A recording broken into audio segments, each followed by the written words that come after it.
Sinclair Broadcast Group would like to buy Tribune Media, but the problem may be that the proposed merger could cause a concentration of media outlets in the hands of one company, which could result in fewer choices and higher prices for cable viewers. So broadcasters have the right to negotiate with cable and satellite companies for their broadcast signal to be carried on those systems. So it's a form of basically economic leveraging by owning more properties and taking advantage of their position as a broadcaster to earn more money and force people to have to pay more and buy packages with channels they don't really want.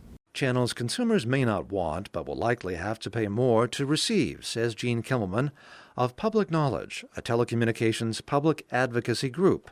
But before that happens, the merger must overcome a Federal Communications Commission rule that broadcasters can't control the airwaves reaching more than 39% of the population, Kimmelman says. We always put a limit on what any broadcaster could own so that we would have diversity of viewpoints in communities. This goes back decades. It was in Republican administrations, Democratic administrations.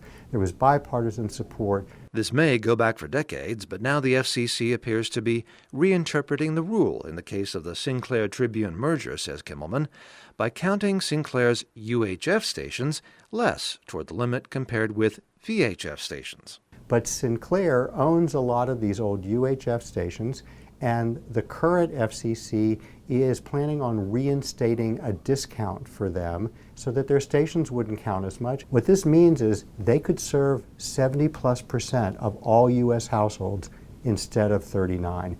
An enormous amount of power in their message, in their point of view, through one ownership structure. We think that's unfair compared to everyone else in the media business. Unfair to everyone in the media business and dangerous, says Kimmelman.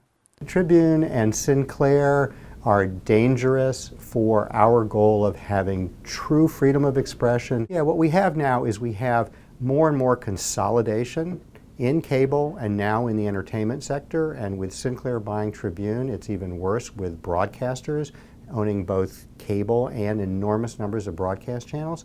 The end result is consumers' prices go up. The Department of Justice likely will review the transaction for its compliance with antitrust law, while the FCC must decide whether or not the merger is in the public interest. The FCC is now receiving public comments. John Hines, One American News, Washington.